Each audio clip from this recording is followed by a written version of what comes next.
bimbingan yang lebih bagus. Beliau adalah miniaturnya Menteri kita Gusmen.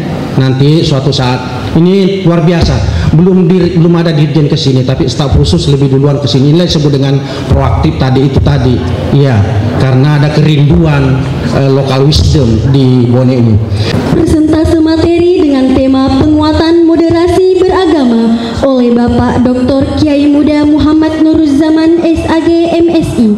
Beliau adalah staf khusus Menteri Agama Republik Indonesia, bidang hubungan antar kementerian lembaga, TNI Polri, Kerukunan dan Toleransi. Yang saya hormati Rektor IAIN Bone, ini belum ada namanya. IAIN Bone. Iya Prof, saya tahu nama Profesor Tengah saja Prof.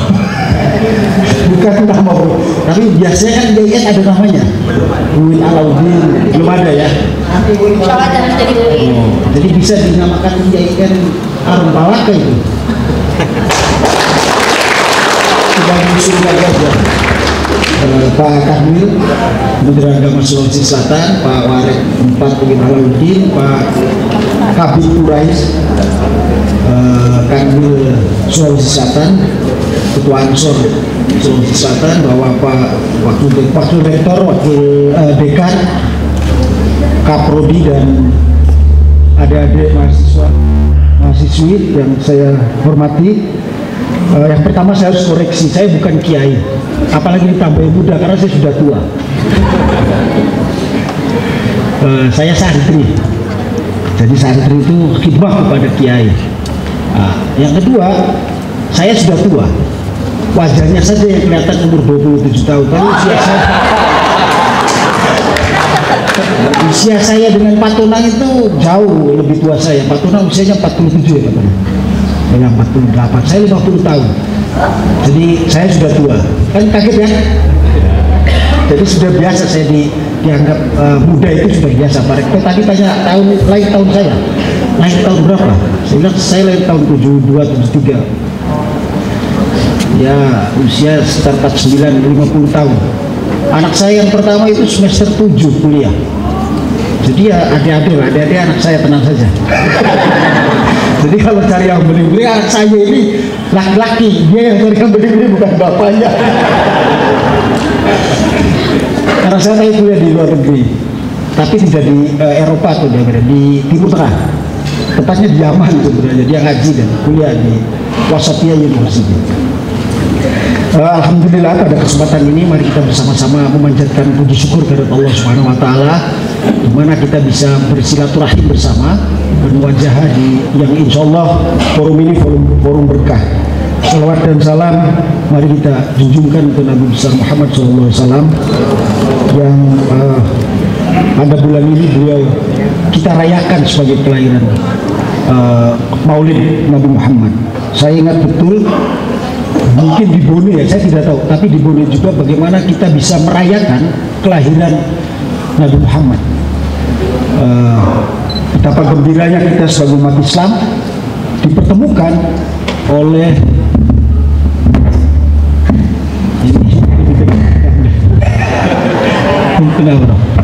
dipertemukan atau dijadikan sebagai umat beliau.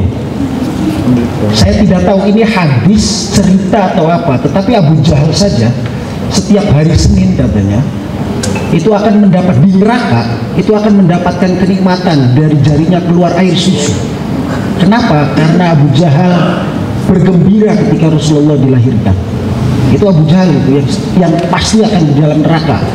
Apalagi kita umat Islam yang ikut merayakan dan bergembira atas kelahiran Rasulullah SAW.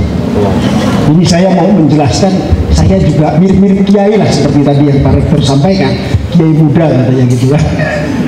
Tapi saya tidak mau diidentikan sebagai orang yang paham agama saja, karena nanti takut tidak bisa nongkrong, bro. Kita semalam kan sudah sampai situ. Baik, dan ibu sekalian, mohon maaf, saya ini pembicara. Ini di hari kedua saya di Sulawesi dan pertama kali saya bicara. Kalau kemarin di Sulawesi itu 4 jadi narasumber, 4 kali acara. 1 hari. Pertama, pembukaan Pospeda Pekan Olahraga dan Seni Pondok Pesantren Daerah Sulawesi Selatan. Kemudian yang kedua itu pembinaan ASN di Kasmir Sulawesi Selatan. Yang ketiga, orientasi untuk P3K di Pusat Pendidikan Pusdik Balai Diklat. Yang keempat, training of trainer penguatan moderasi beragama di UIN Alauddin. Jadi ini pembicara kelima. Saya menyampaikan kelima kali yang menurut saya menyampaikan sudah tidak bisa mikir lagi, apalagi ya saya mau sampaikan. Belum lagi nanti malam di apa namanya, Asadia. Jadi saya mikir di jalan saya mau ngomong apa ini, bingung sekali. Tetapi begini, moderasi beragama ini penting dilakukan oleh Kementerian Agama. Sebenarnya bukan hanya Kementerian Agama, tetapi seluruh warga negara yang ada di Indonesia. Kenapa penting dilakukan? Karena ada sebabnya. Yang pertama, moderasi beragama, catat ya, moderasi beragama ini bukan hanya untuk umat Islam. Tapi saya mau cerita dulu latar belakang. Latar belakangnya, kenapa moderasi beragama ini? Yang pertama adalah ada kondisi objektif di tengah-tengah masyarakat kita, orang yang beragama secara ekstrim. Ekstrim itu berlebihan, beragama tetapi berlebihan. Apa contohnya? Karena saya orang Islam, Muslim, yang saya tahu adalah apa yang saya lihat dari Muslim. Contohnya orang sholat di tengah jalan raya. Hadisnya jelas, dalilnya jelas. Kalau orang beribadah mengganggu orang lain itu tidak boleh ibadahnya. Apalagi jalan raya. Dan itu ada, ya kita bisa lihat viral kan, ada orang sholat tiba-tiba di jalan raya yang kita tidak tahu tempat yang kita sholati itu kalau jalan raya, apakah tempat itu suci atau tidak. Jadi ada ekspresi agama yang ekstrim, yang berlebihan cara beragama. Dan itu fakta, nyata di tengah-tengah kita. Yang kedua, ada orang yang merasa benar sendiri dan orang lain salah. Cara beragamanya saya yang paling benar. Kalau kamu bukan bagian dari saya, maka kamu itu salah beragamanya. Ini saya nggak tahu kalau di Bone ya, karena ini pertama kali dalam hidup saya datang ke Bone.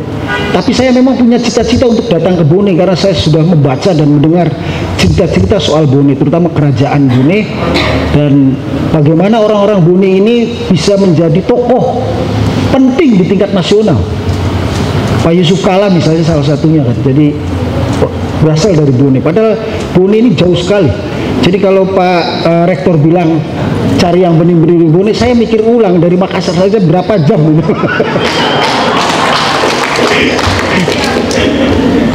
Nah, jadi ada kelompok yang merasa benar sendiri dan orang lain salah, dan itu ada di Indonesia. Saya tidak tahu di Bone ada atau tidak. Apa? Ekspresi keberagaman. Menganggap orang lain yang selain kelompoknya itu salah. Yang ketiga, ekspresi beragamanya bertentangan dengan konsensus kebangsaan. Orang beragama tetapi menolak apa yang sudah menjadi kesepakatan para pendiri bangsa kita. Apa itu? Pancasila, NKRI, Undang-Undang Dasar 1945, dan Bhinneka Tunggal Ika. Ya contohnya sangat banyak, kan ada organisasi yang dibubarkan di Indonesia, organisasi yang mengatasnamakan agama dibubarkan. Hizbut Tahrir itu dibubarkan dari Indonesia. Kemudian ada yang bertanya, Hizbut Tahrir ini organisasi politik atau organisasi agama? Itu organisasi politik, karena Hizbut Tahrir sendiri artinya partai pembebasan, bukan organisasi dakwah itu.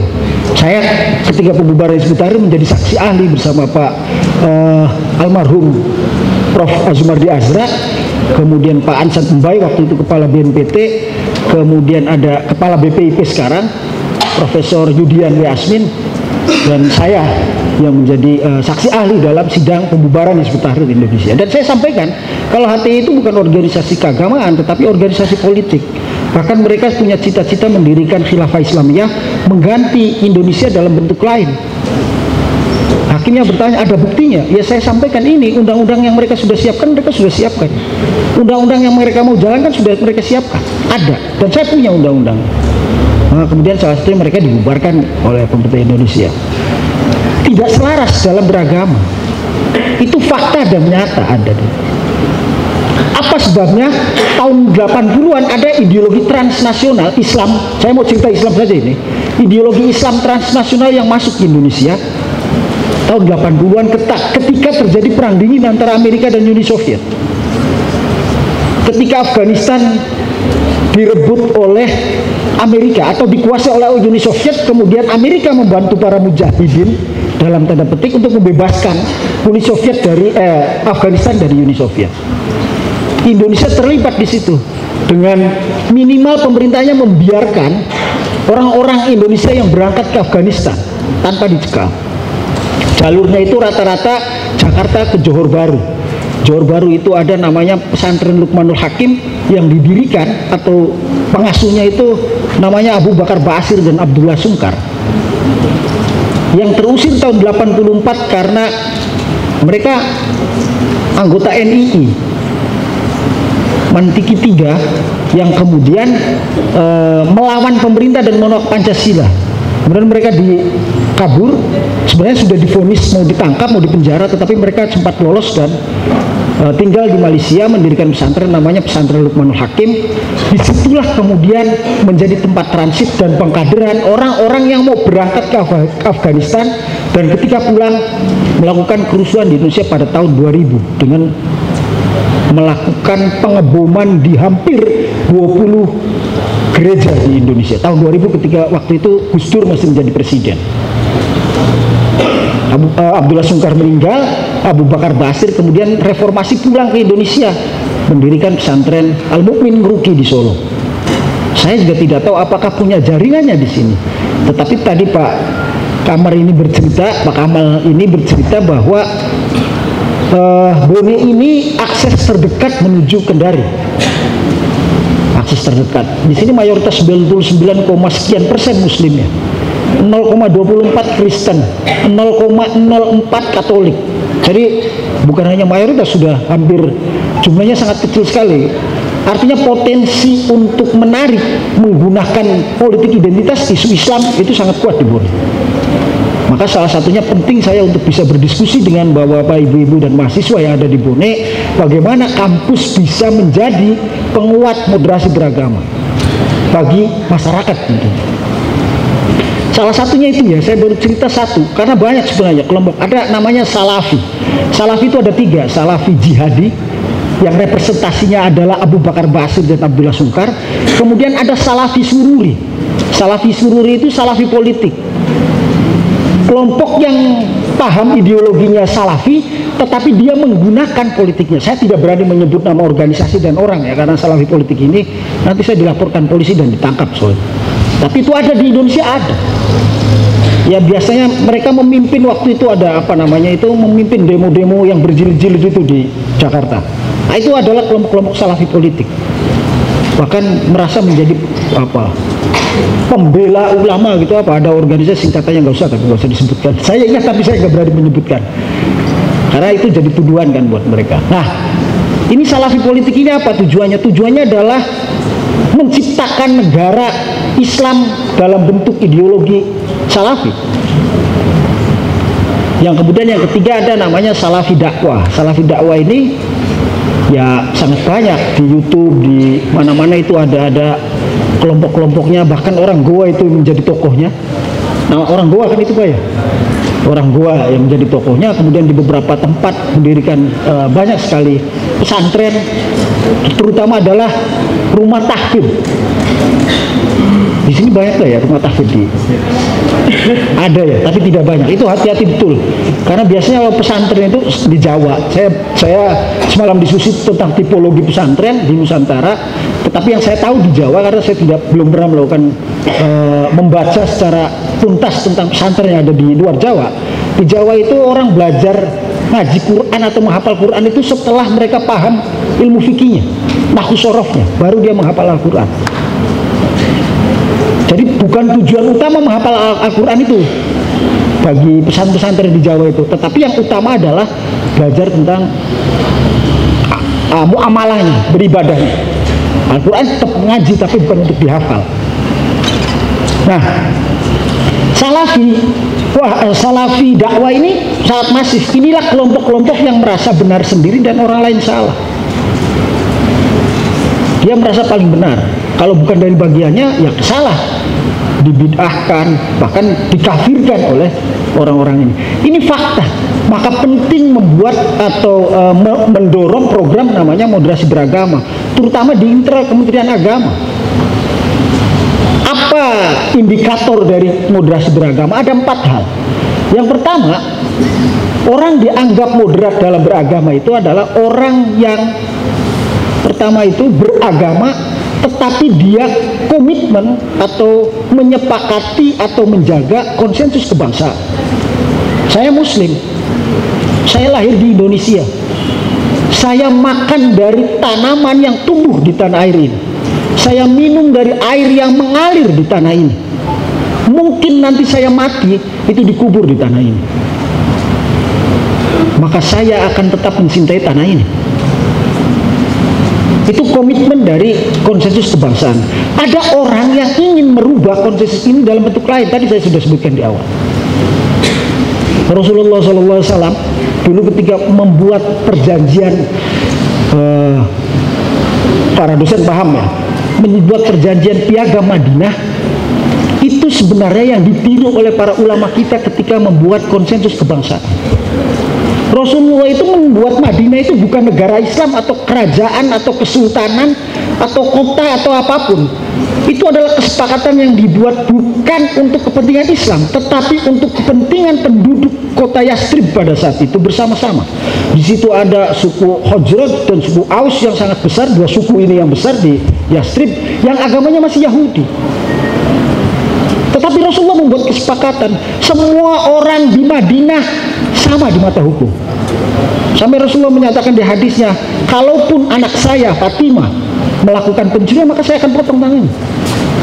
Tidak ada pembedaan terhadap orang Yahudi, orang Nasrani di sana, maupun orang Islam, orang Ansor maupun orang Muhajirin sama saja posisinya di depan mata hukum. Sama halnya dengan yang dilakukan oleh para ulama kita, membuat kesepakatan yang namanya konsensus kebangsaan Pancasila, NKRI, Undang-Undang Dasar, dan Bhinneka Tunggal Ika. Itu kesepakatan itu. Dan Nabi Muhammad di Piagam Madinah tidak menyebut Nabi Muhammad, menyebutnya karena ditolak kan, menulis bismillah saja tidak boleh, karena untuk membuat kesepakatan bersama-sama. Bisa dibaca itu, dan pesan-pesannya kemanusiaan semua. Itu yang bahkan sebelum deklarasi hak asasi manusia dunia dinyatakan, Rasulullah sudah membuat namanya Piagam Madinah itu sebagai penghargaan terhadap nilai-nilai kemanusiaan. Jadi Tuham itu sebenarnya meniru apa yang dilakukan oleh Rasulullah di Piagam Madinah. Nah, kemudian ada orang yang baru belajar agama tiba-tiba merasa pintar dan kemudian menggurui kita dan ingin merubah negara ini yang dilahirkan bahkan diperjuangkan oleh para tokoh-tokoh agama kita. Itu baru kita ngomong Salafi, karena Salafi yang paling tua. Ada buku yang ditulis oleh Khalid bin Abu Fadl, salah seorang profesor aslinya Kuwait, tetapi dia besar di California University. Dia menulis buku sangat panjang, menurut saya bukunya sangat bagus. Nah, buku itu menjelaskan tentang bagaimana terjadinya penguasaan Hijaz menjadi kerajaan Saudi.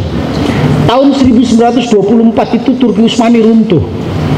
Kesultanan terakhir Islam yang berkuasa hampir 5 abad, 500 tahun. Dan hampir menguasai separuh dunia. Sepertiga lah kalau tidak separuh. Karena Eropa juga menjadi bagian dari Turki Utsmani, Albania, Greek ya, Yunani, daerah-daerah Eropa, Balkan itu hampir dikuasai oleh Turki. Tahun 1924 atas bantuan Inggris, karena sebenarnya gubernur atau penguasa Hijaz, Haromain itu namanya Pangeran Syarif Hussein, gubernur Haromain ini, penjaga 2 kota suci ini, itu diminta untuk keluar dari Turki Utsmani oleh Inggris, diminta, tapi tidak mau.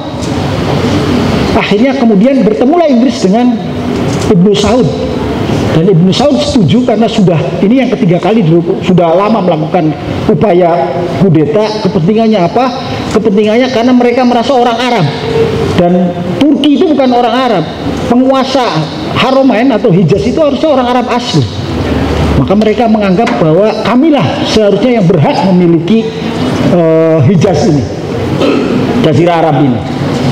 Nah, akhirnya dibantu oleh namanya Muhammad bin Abdul Wahab melakukan kudeta dan mengusir gubernur Haramain, dan diberikan tanah oleh Inggris. Gubernur Haramain ini, Syarif Hussein ini, berdiri namanya Kerajaan Jordania sampai hari ini. Jadi Raja Jordan, Raja Abdullah itu cicit dari Gubernur Haramain yang diusir oleh Ibnu Saud dan Muhammad bin Abdul Wahab. Dikuasailah. Apa yang terjadi? Menurut Khalid Abu Fadl itu ada ratusan ribu umat Islam dipenggal kepalanya, dan puluhan ulama dipotong kaki tangannya. Karena apa? Karena mereka orang Islam yang melakukan perbuatan-perbuatan yang bertentangan dengan agama. Ziarah kubur, sholawatan, maulidan, mereka dibunuh. Itu terjadi di Saudi, sejarahnya ada. Jadi Wahabi, kerajaan Saudi Arabia itu lahir dari pembantaian umat Islam lain yang menunggalkan madhab. Madhabnya adalah Wahabi tadi, dinisbatkan kepada Muhammad bin Abdul Wahab, Wahabi. Kemudian berdirilah kerajaan Saudi Arabia. Tahun 70-an mereka menemukan minyak, 60-70 bulan menemukan minyak, dolar baru, dolar hitam namanya apa? Emas hitam. Minyak ditemukan sangat luar biasa. Akhirnya mereka mengekspor gagasannya ini ke seluruh dunia. Catatan yang dibuat ada seorang peneliti dari Inggris itu membuat penelitian hampir seluruh pelaku teror di dunia itu semua adalah berpaham Salafi Wahabi. Walaupun tidak semua paham Salafi Wahabi melakukan terorisme, tetapi hampir seluruh pelaku bom dan melakukan pembunuhan terorisme di dunia itu pahamnya adalah Salafi Wahabi. Mari kita bisa buktikan itu. Kalau tidak percaya, tanya saja. Bisa datang ke Densus 88, kemudian saya mau ketemu dengan tahanan Napiter dong, narapidana teroris. Kemudian ditanya, pasti akan mereka pahamnya Salafi Wahabi. Nah, makanya hati-hati betul. Itu baru kita ngomong Salafi, belum ngomong Ikhwanul Muslim yang lahir juga 1926 ketika Turki Utsmani runtuh. Ikhwanul Muslim itu terbagi menjadi dua faksi. Satu faksinya Hasan al-Banna yang mendirikan Ikhwanul Muslim. Jadi apa? Jadi partai politik karena mereka tidak mau melakukan kekerasan. Masuk ke Indonesia, masuk ke Indonesia. Di sini bentuknya ya partai politik itu. Kalau di Ansor saya berani ngomong partainya apa, kalau di sini tidak. Tapi ada partai politik, saya nggak tahu di Bone ada nggak? Ada partai politiknya. Anggota DPR-nya saya juga nggak tahu ada atau tidak. Tetapi ada. Cita-cita mereka mendirikan negara Islam. Kalau mereka berkuasa, republik ini akan runtuh dan berganti menjadi negara Islam. Kemudian faksi kedua adalah faksi Sayyid Qutb yang berubah menjadi Al-Qaeda. Al-Qaeda itu lahir dari Ikhwanul Muslim. Ikhwanul Muslim itu ideologinya adalah Salafi, praktiknya menggunakan politik. Nah, dua praktiknya politik kekerasan dan politik tidak kekerasan. Yang tidak kekerasan menjadikan partai politik, yang melakukan kekerasan melakukan terorisme. Siapa? Kelompok Al-Qaeda. Osama bin Laden itu muridnya Ayman Az-Zawahiri. Ayman Az-Zawahiri adalah orang Mesir yang terusir ketika terjadi kudeta di Mesir. Ketika Anwar Sadat ditembak oleh defile tentara, kemudian kelompok Ikhwan terusir, ditampung oleh Saudi. Ayman Az-Zawahiri dan mengajari Osama bin Laden. Ketemu di kampus di sana, ketemu dan jadilah kelompok teror. Bertemu dengan konsep-konsepnya Sayyid Qutb. Bukunya Sayyid Qutb sangat banyak di Indonesia. Bahkan jihad menurut Sayyid Qutb itu ada. Kalau dibaca secara wah ngeri sekali. Saya baca semua bukunya Sayyid Qutb. Nah ini baru kita ngomong Ikhwanul Muslim, belum ngomong Hizbut Tahrir, belum ngomong banyak sekali sebenarnya kalau mau disampaikan, tetapi itu cukup panjang. Tapi prinsipnya bahwa ada fenomena dan nyata di tengah-tengah kita kelompok-kelompok yang ingin atau praktik beragama, cara beragamanya ekstrim, bahkan menganggap dirinya benar, orang lain salah, dan bertentangan dengan apa yang sudah menjadi kesepakatan dari para pendiri bangsa ini. Maka kemudian butuh, yang pertama, orang moderat adalah orang yang cara beragamanya tetap konsisten dan sepakat dengan konsensus kebangsaan. Itu yang pertama. Yang kedua, orang moderat itu adalah orang yang toleran. Apa itu toleran? Toleran itu definisinya bukan hanya menghargai orang yang berbeda dengan dirinya, tetapi juga mau bekerja sama dengan orang yang berbeda itu. Kalau saya cukup menghargai saja, yaitu dianggap belum toleran. Tetapi kalau kita mau bekerja sama dengan orang yang berbeda dengan diri kita, itu namanya kita toleran. Saya ingat betul sejarah Al-Khairat. Biasa disebutnya siapa? Al-Khairat itu guru tua. Guru tua itu sejak dulu di Indonesia ini ada 7 aras gereja besar. Salah satunya adalah gereja Bala Keselamatan. Dan basisnya Bala Keselamatan itu di Sulawesi Tengah. Di situ ada organisasi atau lembaga pendidikan besar juga namanya Al-Khairat. Bahwa ibu tahu, ada mahasiswa tahu, sebelum Republik ini berdiri, Al-Khairat dan Bala Keselamatan sudah melakukan kerjasama pendidikan. Guru tua itu mengundang orang-orang Bala Keselamatan untuk mengajar di pesantrennya, tapi bukan pelajaran agama, pelajaran-pelajaran umum. Kalau tidak percaya, buka sejarahnya. Itu yang dilakukan guru. Jadi guru-guru kita itu dulu bagaimana berhubungan dengan orang lain, bagaimana sudah mengajarkan kepada kita sikap toleransi. Ini guru kita belum sampai ke Rasulullah. Saya pernah cerita itu, sahabat Umar itu ketika jadi Khulafaur Rasyidin pernah mengirim surat gubernur Mesir karena gubernur Mesir mau membongkar rumah orang Yahudi untuk pelebaran masjid. Kemudian orang Yahudi ini protes dan mengirim surat ke sahabat Umar sebagai khalifah pada saat itu. Sahabat Umar hanya mengambil tulang dan menggaris tulang itu dengan pedang. Kemudian tolong kirimkan ke gubernur Mesir, disampaikan ke sana dan tidak jadi dibongkar. Padahal untuk melakukan pelebaran masjid, dan itu rumahnya orang Yahudi. Benar enggak? Itu sahabat belum Rasulullah itu dulu didatangi oleh orang-orang Nasrani, para pendeta Nasrani, niatnya untuk berdebat tentang Islam dan agama Nasrani. Diterima di Masjid Nabawi karena rumah beliau di dalam Masjid Nabawi. Di Rawdah diterima oleh beliau, kemudian berdebat di situ. Rasulullah terima dengan baik. Apa yang terjadi? Ketika perdebatan sudah selesai, kemudian mereka menyampaikan kepada Rasulullah, ya Rasulullah, ya Muhammad, kami ini mau ibadah. Tolong beri kami tempat untuk ibadah. Waktunya sudah masuk untuk menjalankan ibadah. Nabi Muhammad meninggalkan mereka dan mempersilahkan mereka beribadah di Masjid Nabawi. Betapa tolerannya Rasulullah soal ibadah saja seperti itu. Kalau tidak percaya, buka sejarahnya. Ini karena kita malas baca buku dan melihat sejarah, jadi kita tidak pernah tahu. Bahwa ibu tahu masa penyebaran Islam Rasulullah berapa tahun? Anggap 23 tahun.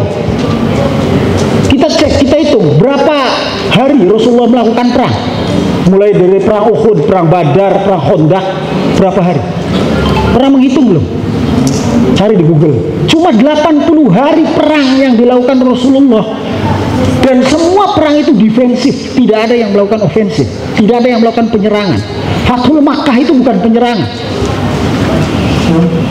Semua bertahan semua. Hanya 80 hari, tetapi kita tidak pernah mendengarkan atau mereproduksi pengetahuan tentang bagaimana Rasulullah toleran kepada orang lain, menyebarkan Islam dengan kasih sayang, dengan kecintaan. Tidak ada. Yang ada adalah reproduksi tentang bagaimana Islam itu berperang. Padahal itu hanya 80 hari dalam masa kerasulan, dalam masa penyebaran dakwah Islam Rasulullah. Tapi yang diingat kita adalah perangnya. Tetapi apa yang dilakukan Rasulullah ketika berangkat ke salah satu tempat dan beliau dilempari di Kufah, di mana namanya? Rasulullah dilempari sampai berdarah ketika melakukan dakwah Islam. Apa yang disampaikan malaikat Jibril itu sampai bilang, Muhammad, izinkan saya membalik gunung itu dan menimpakannya kepada penduduk yang ada di sana. Apa yang dilakukan? Jangan. Malah beliau mendoakan agar orang-orang itu mendapatkan hidayah dari Allah. Kalau kita dilempari sampai berdarah, tetangga kita, teman-teman kita, saudara kita ajak, kita provokasi, ayo kita serbu orang itu. Nabi Muhammad tidak melakukan itu. Ada seorang perempuan Yahudi yang setiap hari disuapi Rasulullah, tetapi setiap Rasulullah menyuapi, dia selalu menghina Rasulullah. Muhammad ini gila, Muhammad ini sinting, dan lain-lain. Kemudian Nabi Muhammad sakit, orang buta Yahudi ini kehilangan siapa orang yang menyuapinya. Kemudian ada sahabat menyampaikan, yang menyuapi kamu itu adalah orang yang setiap saat kamu caci maki. Karena itu kemudian dia masuk Islam. Kenapa? Karena kasih sayang, karena toleransinya, menghargainya orang yang berbeda dengan diri. Rasulullah mengajarkan itu kepada kita. Tetapi kita tidak menerapkan ajaran Rasulullah. Kita yang kita terapkan kan, kita mengikuti sunnah Rasul, memanjangkan jenggot, menggantungkan singkrangkan celana. Ini kan sunnah Rasul. Orang Wahabi itu, loh kok bisa mushaf Quran itu bid'ah terbesar? Sampai tahu Quran itu tidak dilarang ditulis masa Rasulullah. Yang menulis hanya Zaid bin Sabit. Dan tulisan Quran itu ditulis tidak ada harokat dan tidak ada tanda bacanya. Titiknya tidak ada, ba itu titik di bawah, ta titik di atas, 2, sa titik 3 di atas. Itu tidak ada pada masa itu. Itu masa ketika sudah ada harokatnya, apa fathah, kasroh, dan doma, sukun, tanwin, dan lainnya, itu ada ketika masa tabi'in. Itu bukan masa Rasulullah. Masa sahabat saja, sahabat Utsman ketika dimushafkan, itu kan belum dalam bentuk mushaf yang kita baca ada harokatnya. Jadi itu kan bid'ah karena tidak ada pada masa Rasulullah. Saya bilang gitu. Jadi makanya kemudian baca bagaimana cara proses sejarah Al-Quran ini terbentuk mushaf, sampai penulisannya, sampai hurufnya, itu kan ada masanya, bukan pada masa Rasulullah. Itu bid'ah karena tidak ada di masa Rasulullah. Kalau urusannya bid'ah itu adalah sesuatu yang tidak dilakukan oleh Rasulullah. Mereka nggak bisa jawab kalau ngomong itu. Belum lagi kalau kita bicara diskusi tentang Al-Quran, karena saya berani ngomong di kampus gitu. Ketika mushaf Utsman itu ditetapkan sebagai mushaf yang kita baca sehari-hari, apa yang dilakukan sahabat Utsman? Saya mau tanya. Jadi karena kita diskusi di kampus, nanti saya dituduh liberal lagi. Sahabat Utsman itu meminta membakar mushaf Siti Aisyah, Siti Fatimah dibakar. Tetapi ada mushaf yang tidak mau dibakar, namanya mushaf Ibnu Mas'ud. Dan Ibnu Mas'ud lari dan dikejar-kejar oleh pasukannya Utsman. Baca bukunya Rekontekstualisasi Al-Quran yang ditulis oleh Taufik Adnan Amal, guru besar UIN Alauddin ya. Itu buku itu tahun 90-an saya baca. Bagaimana proses Al-Quran membentukkan mushafnya seperti. Saya ngomong seperti ini karena diskusi di kampus. Apakah mengurangi? Tidak juga, karena itu bagian dari akademik, bagian dari keilmuan, berdiskusi untuk meyakini bahwa Al-Quran adalah wahyu Allah dan sebagai ilmu ya harus dilakukan kajian. Itu sangat menarik buku itu. Dan saya belum pernah bertemu sebenarnya. Kemarin di Alauddin pengen ketemu juga, pengen berdiskusi dengan Prof. Taufik Adnan Amal itu. Karena sudah pindah ke Jogja. Nah, ini ngomong toleransi. Rasulullah mengajarkan toleransi dari awal. 2. Yang ketiga, orang moderat itu orang yang cara beragamanya menolak kekerasan. Tadi saya cerita, hanya 80 hari masa dakwah Islam dilakukan Rasulullah peperangan, dan semua peperangannya ada defensif, bertahan. Dia tidak melakukan kekerasan. Bahkan dalam perang pun Rasulullah melarang pasukannya, melarang sahabat-sahabatnya untuk merusak tanaman. Tidak boleh membunuh binatang, tidak boleh merusak tanaman. Itu perang. Tidak boleh menyakiti orang yang sudah menyerah, tidak boleh membunuh nenek-nenek, kakek-kakek, anak-anak kecil. Itu tidak boleh dilakukan. Itu dalam kondisi perang sekalipun Rasulullah masih melakukan itu. Yang kemudian akhirnya ditetapkan sebagai aturan dalam perang. Ada kesepakatan perang itu kalau penduduk sipil tidak boleh dibunuh. Itu belajar dari Rasulullah semua. Kita saja yang tidak pernah tahu dan tidak pernah belajar soal itu. Tapi kita apa? Apa yang dilakukan kita sekarang? Ada orang yang merasa paling benar, paling Islam, bahkan merasa sebagai pembelanya, pembela Islam. Itu melakukan tindakan kekerasan ketika kita merusak warung-warung di bulan puasa. Karena mereka buka, dirusaklah warung-warung itu, dipaksa disuruh tutup. Saya pernah diskusi dengan wakil kepala BIM. Saya tanya, Pak setuju nggak penutupan warung-warung? Saya setuju. Tapi ada syaratnya. Syaratnya apa? Syaratnya orang yang diminta kita tutup warungnya itu ditanya dalam 1 bulan penghasilannya berapa, berapa kebutuhan kamu untuk makan dalam 1 bulan, kasih uangnya, suruh tutup.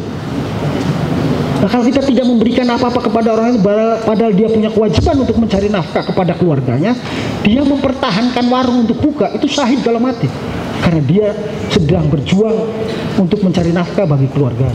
Kita yang dianggap salah besar dalam agama. Nah, kita melakukan kekerasan seperti itu. Itu yang ketiga. Jadi agama tidak pernah melarang kekerasan. Agama melarang kekerasan dalam ekspresinya. Tidak boleh. Nah, orang moderat itu adalah orang yang cara beragamanya tidak melakukan kekerasan. Yang terakhir, ciri atau indikator dari orang moderat itu adalah menghargai tradisi dan budaya lokal. Orang beragama tapi menghargai tradisi dan budaya lokal. Itu ciri dari moderasi beragama. Contohnya apa? Saya mau tanya, saya sering sampaikan kalau di Sulawesi Selatan. Saya mau tanya ini, uang panai itu ajaran Islam bukan? Tapi kenapa dilakukan orang-orang Sulawesi? Padahal bukan ajaran Islam. Itu tradisi dan budaya yang tidak bertentangan dengan ajaran Islam. Kalau bertentangan, ulama-ulama kita dulu pasti melarang, betul nggak? Buktinya masih ada sampai sekarang, artinya tidak bertentangan dengan prinsip-prinsip ajaran Islam dan boleh dilakukan. Dan sampai sekarang dilakukan. Uang panai itu kan tergantung status sosialnya. Semakin tinggi status sosialnya semakin mahal. Bahkan saya pernah baca ada orang yang mendapatkan uang panai sampai 5 miliar. Mau menikah saja susahnya setengah mati. Jadi mikir-mikir punya istri kedua orang Sulawesi itu. Kenapa? Harus bayar uang panai itu. Kalau di Jawa menikah itu kan harus uang panai. Cukup 200.000 bisa datang mas kawinnya kan sudah selesai. Nah, 4 indikator inilah yang menjadi ciri dari moderasi beragama. Apa yang harus dilakukan? Sesungguhnya ini biasa dilakukan. Masyarakat Bone, saya yakin masyarakat Islam Bone ini menghargai tradisi dan budaya lokal. Itu yang satu.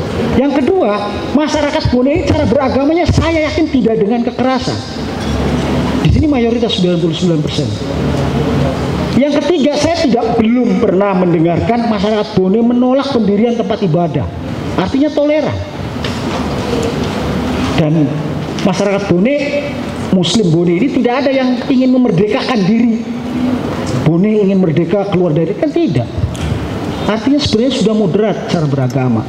Tetapi ada potensi kelompok-kelompok yang masuk ke dalam Bone untuk melakukan upaya penetrasi dan merubah pemahaman keagamannya atau ideologinya. Contohnya apa tadi itu? Ada Salafi, ada Hizbut Tahrir, ada Ikhwanul Muslim, ada Jamaah Tabligh, ada banyak sekali yang masuk, dan itu ideologi transnasional karena tidak punya akar dan tidak punya sejarah berkembang dari Indonesia. Islam Indonesia ini adalah Islam yang bersentuhan dengan budaya lokal, kemudian menghargai budaya lokal, dan sesungguhnya ini representasi Islam yang berbeda dengan Islam Timur Tengah.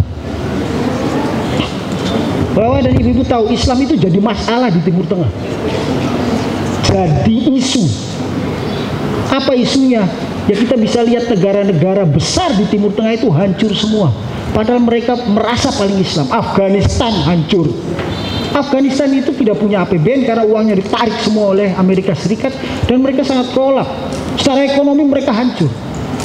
Perempuan-perempuan itu dibunuhin. Ada putri internasional pemain bola voli yang pakai celana pendek perempuan itu digantung gitu di Afghanistan itu. Syria konflik, Irak konflik, Yaman konflik, Libya, Mesir, semua dalam kondisi yang Sudan sangat mengkhawatirkan. Sebagai sebuah negara, mereka negara gagal. Palestina gagal, padahal itu representasi Islam. Itu satu. Islam juga jadi masalah di Eropa dan Amerika karena Islam yang ditunjukkan adalah dengan tindakan kekerasan, melakukan penyerangan, pengeboman, pembunuhan. Maka kemudian orang-orang Eropa dan Amerika membenci Islam, sebutlah sebagai Islamfobia, takut terhadap Islam. Karena representasi Islam itu adalah tidak toleran, memusuhi orang lain. mari kita lihat orang Indonesia, cara beragamanya. Orang Arab ini menganggap orang Indonesia itu Islamnya tidak kafah. Orang Islam tapi tidak bisa berbahasa Arab katanya. Karena sumber utama Islam itu kan Arab. Namanya juga kadang-kadang aneh. Orang Boni kan namanya menurut saya aneh ya. Arum Palaka kan gitu. Tonang gitu kan. Saya nggak tahu ada nama-nama khas ya, sama di Jawa juga. Namanya Suparman atau Suparjo. Kalau haji itu kan aneh bagi orang Arab ini. Dan jarak kita itu jauh sekali. Kalau tidak salah 6.000 apa 9.000 kilometer dari pusat Islam, penyebaran Islam pertama di Saudi Arabia itu, di Mekah itu. Hampir 9.000 kilometer. Tetapi ekspresi keagamaan kita itu adalah ekspresi Islam yang sebenarnya. Bahkan salah seorang ulama besar ya, Mbah Maimun itu menyampaikan bahwa sebenarnya Islam akan muncul kembali dari wilayah timur, dan itu kita Indonesia, kata Mbah Maimun. Itu akan jadi rujukan utama karena negara-negara yang sudah gagal. Hanya Indonesia yang memberikan contoh terbaik cara beragama, terutama Islam. Saya semalam juga cerita di UIN, saya pernah jadi panitia kedatangan 40 ulama Afghanistan. Orang Afghanistan itu kaget dengan Indonesia. Ada Candi Borobudur di Indonesia yang hidup di tengah-tengah mayoritas penduduk Muslim di Magelang. Itu mayoritas Islam semua di sekelilingnya. Tetapi Borobudur itu tidak dirusak dan utuh sampai saat ini. Ada. Bahkan umat Islam mendapatkan manfaat dari adanya Borobudur. Bikin souvenir, bikin warung makan. Kalau ada di Afghanistan itu sudah hancur katanya. Serius, saya tidak bohong. Itu disampaikan oleh ulama Afghanistan. Karena ada contohnya patung Buddha terbesar di dunia itu di Cina dan di Afghanistan. Afghanistan kan perbatasan Cina, perbatasan dengan Uni Soviet. Cina kan Afghanistan. Nah itu ada patung terbesar kedua setelah Cina, patung Buddha, dan dihancurkan karena dianggap mengurangi keimanan, takut orang menyembah berhala. Borobudur, Prambanan, banyak sekali di Jawa candi-candi itu hidup dan bahkan dirawat, dan umat Islam mendapatkan manfaat dari candi itu, tidak dirusak. Banyak hal kalau sambil duduk dan ada presentasinya supaya lebih enak, kita bisa diskusi kata-kata tapi terbatas. Yang mau serius ngomong soal banyak hal, saya hampir 15 tahun melakukan kajian tentang kelompok radikal di Indonesia. Saya ngajar di BAIS, menjadi strategis, bahkan mendampingi supervisi mereka. Saya melakukan pemetaan pertama kali kelompok radikal di Badan Intelijen Negara. 2 tahun saya mendampingi BNPT, dan sekarang saya jadi konsultannya dari Sudah Melakukan Pengurusan Terorisme Radikalisme. Nah, jadi kalau mau berdiskusi tentang itu, saya merasa saya memiliki kemampuan mengusung radikalisme. Kalau buku itu masih ada, saya akan bagi ke minimal ke rektor lah, biar rektor bisa membaca buku saya. Buku itu jadi saksi, dan banyak yang membeli buku itu di Gramedia, akhirnya habis dan tidak dicetak ulang karena duitnya nyari sendiri. Kalau enggak, saya tidak lagi promosi, bukunya harus beli karena bukunya sudah habis. Terima kasih Bapak dan Ibu-ibu sekalian atas waktu yang disampaikan. Saya berharap apa yang saya disampaikan ini bisa bermanfaat buat kita semua, dan mohon maaf waktunya cukup lama saya menyampaikan. Dan saya juga sebenarnya berpikir saya mau ngomong apa lagi sudah bingung. Nanti di Kemenag Bone juga saya ngomong apa sudah bingung saya. Belum lagi ngomong di Asadia juga sudah bingung. Orang ini ada batasnya sebenarnya. Jadi waktunya nanti saya akan khusus, tidak akan ada acara di Makassar, tapi langsung ada acara di sini. Itu baru enak untuk diskusi. Biar fresh juga saya bisa diskusi. Kita bisa banyak berdiskusi tentang terutama tentang isu-isu intoleran, radikal, dan terorisme, dan kajian-kajian budaya populer, culture studies, karena itu bagian dari kemampuan saya. Terima kasih. Akhirul kalam, wallahul muwaffiq ila thoriq. Assalamualaikum warahmatullahi wabarakatuh.